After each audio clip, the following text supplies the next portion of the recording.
Hi, and welcome back to Pinky Boo Haunting. I'll be your witchy host, Shy, and I'll be your guide to all things paranormal, weird, and spooky. So, tell me, guys, did you guys watch the last season of Stranger Things? I kind of lost track of it after the second season, but my friend got me back into it just in time for the series finale. And now it's taken over a big part of my life. I know there are a lot of people that are not happy with the ending, but can't say I'm one of the haters. Obviously, if you didn't like it, that's fine, but for me, it wasn't that bad. And don't worry, I won't be spoiling anything. But I will say, I do believe. If you know, you know. Oh, and tell me, did you guys actually believe that theory that was going around after the series finale? Honestly, it was kind of fun just to pretend that it was real, but I knew it wasn't actually going to happen. It would have made things a lot better, though, I'm not gonna lie. And it would have been a really fun way to tie everything back together. We could have known what it felt like to be Joyce for a second when Will first disappeared. But unfortunately, like I said, it wasn't real. It never was going to be real. I hope nobody actually believed it. Alright, I'll stop talking about Stranger Things. Because I know there are a lot of mixed feelings about it, and I don't want anyone to relive it if they were one of those that were mad about the season. So, how about we get right into the stories? Hopefully, they'll help us all that are trying to get our minds off of it, no matter what side you're on. Our first story is called Paranormal Encounter on the Riz. Hi, y'all. I need opinions and answers. So, a couple days ago, about someone I know, and we want to find out what it was. It was the middle of the day, and there were like 12 guys hanging out on Six Nations Riz in Ontario, and they came across something wild. Wait, were you not there with them? Never mind. I forgot already you said it was told to you. My bad. Back to the story. They took a walk in the woods and saw what looked like a campout. At this point, they had split into smaller groups and were surrounding this camp. Why? Why are 12 guys surrounding a camp that's not bothering them? That's kind of weird. They looked at the trees and saw fish guts hanging. And I mean all of the parts you normally wouldn't see. Ew! I would be so sick if I came across that. I don't know if that has a real reason to be in a camp, but if it didn't make me so sick I ran away, I'd run away from just how creepy that sounds. So they're kind of standing there thinking, what is this crackhead on? Because he's balled up in the middle, rocking back and forth and humming. Wait, wait a minute. The guy is there in his camp while you guys are there. Are you kidding me? Why would you be bothering him? Especially if he seems not right in the head. Leave him alone or call someone to help him.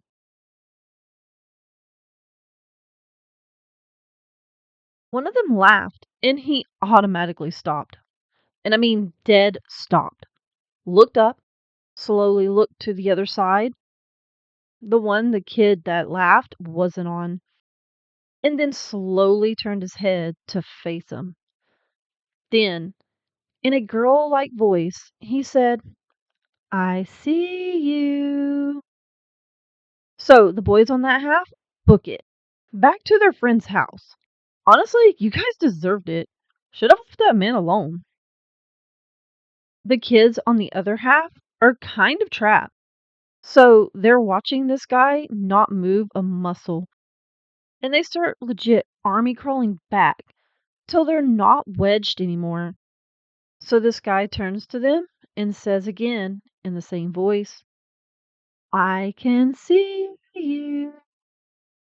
So the second half of them book it out of there. He's running after them. So they get to the edge of the forest where it turns into a field and keep running. The guy said when they looked back, the guy was watching them from the forest edge. Y'all would be the type of people that would die in a horror movie.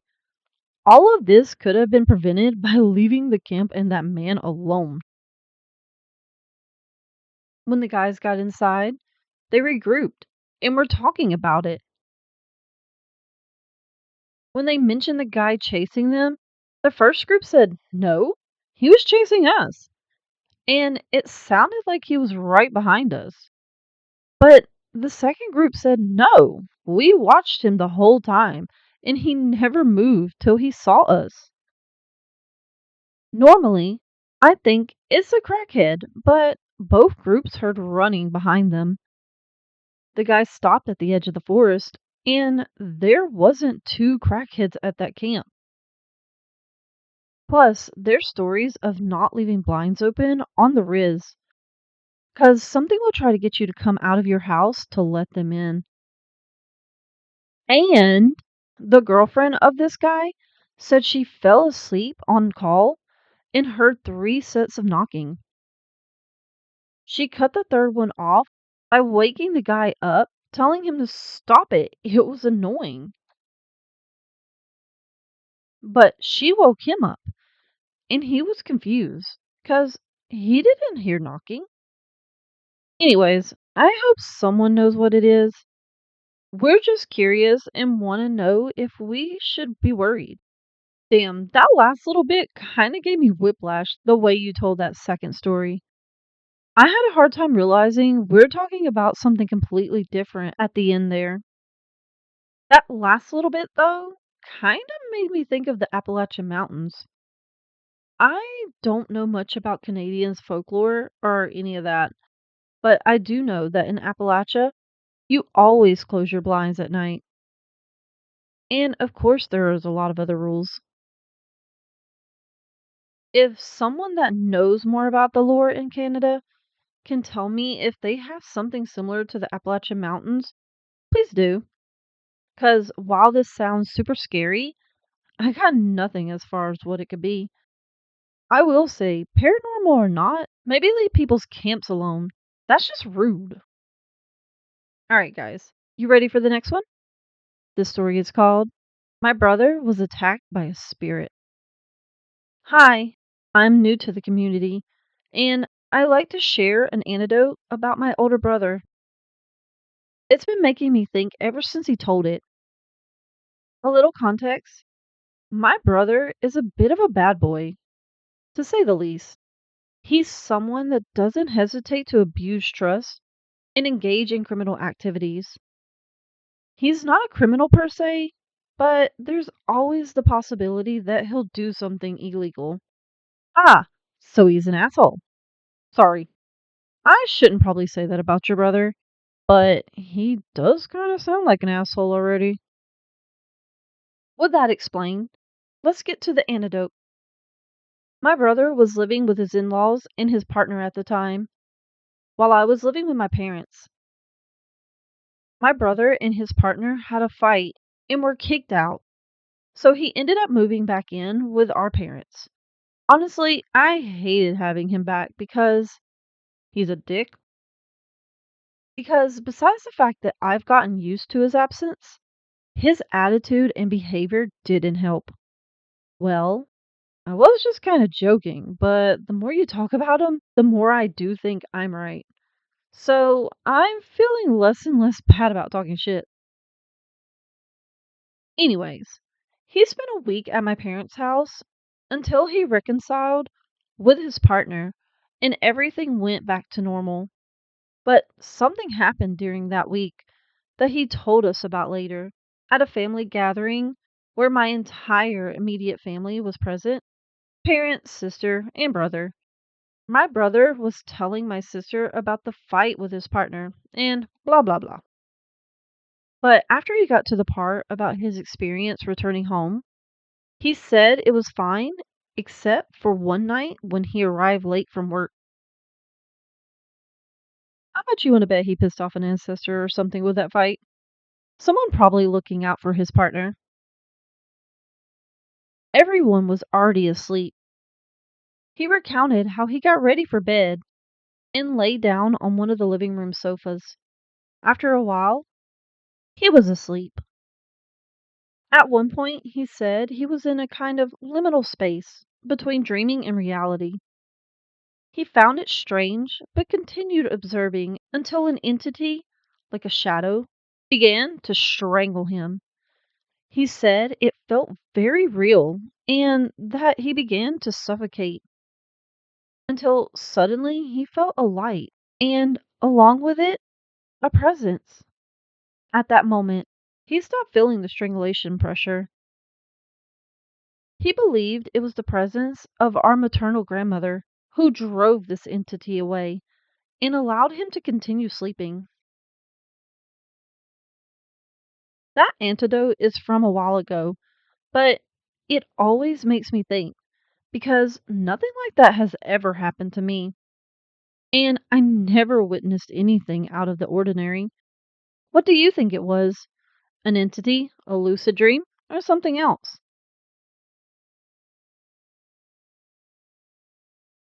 Listen, this could have very well been sleep paralysis, but I don't think I've ever heard of someone feeling a past loved one come in to help them. Not saying it couldn't be that, but I feel like either someone was trying to come for him, for the partner, or something was feeding off his toxic behavior. Either way, I do believe the grandma came in to protect him. I don't know if he might have changed his ways, but I do hope this experience helped make him see the way he was living wasn't good for anyone, including himself. Also, I would not wish to have an experience like he did. Sure, it ended well, but the attack part is not fun. I'm sure. You do not want to ever go through something like that. Well, guys, we only have one more for today. Are you ready for it? It's called Can You Have Paranormal Encounters with Deceased Pets? Yes. The answer is yes. All right, that's all for today. No, let's actually read this. Hey, community.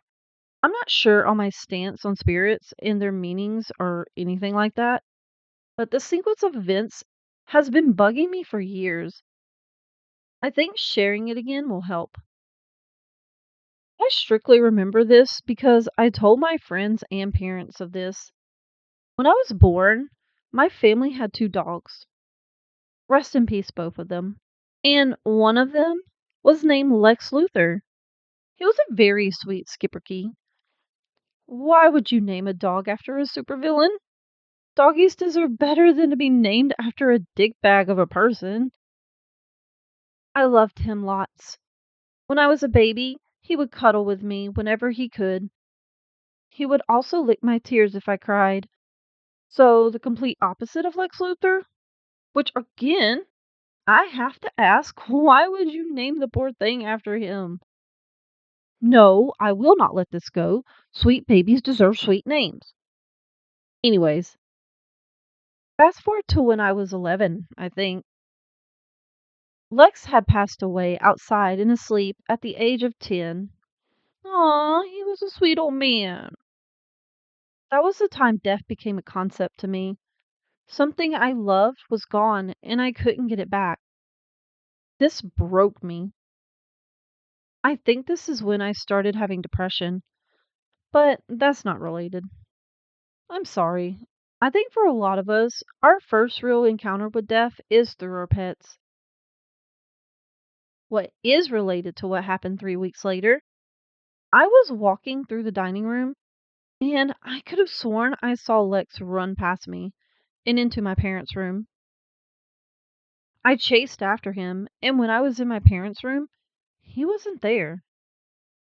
And a year later is when I saw him the most.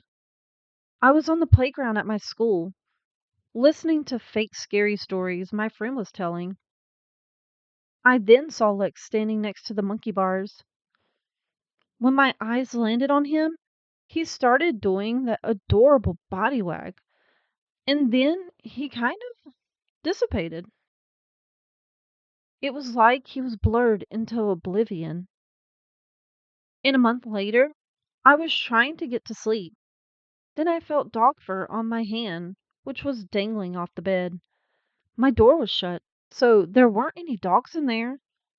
This part I'm unsure about because it's from my poor memory. I told him, I'll be okay. I love you, Lex. I think something along those lines, anyways. I then cried myself to sleep. The same night, I had a dream of him. It was sort of a combination of all the happy memories I had with him, but the atmosphere was off. Lex didn't seem happy. I didn't either. But at the end was something new. An out of focus image of Lex, like he was when we found him dead. Like in the background. In the foreground was Lex, happy looking. I woke up in a happy mood. I wrote the dream in my dream journal. So that's how I know this. I never encountered him again. I don't know if it was my brain coping or what. However, I felt like he was trying to make sure I was okay without him. Is it okay to have paranormal experiences? If this is that. Of animals? First of all, yes, it's okay to have paranormal experiences of your pets, or really any animal. Some people don't believe animals have spirits, and therefore you can't see their spirit. But that's a lie. Animals come in your life just like people for a reason, and even after their death, they are known to still keep an eye on you. I've had my dogs show up every so often. I don't know how many times I've seen glimpses of my dogs to the point that I saw their fur as if they were still alive. They would be walking under my feet like they used to do. They just come in to check on you, you know? As for the dream, I think it was his way of saying goodbye. I feel like he probably felt like you were finally in a place where you didn't need him to be around as much. At least in a way you could see him. That could be why you both felt sad in your dream, reliving those memories. The good news, you might not be able to see or feel him anymore, but he is still watching over you. I hope you all know that. Not only are your loved ones watching over you, but so are your pets. Even if you don't know it, they are all watching over you.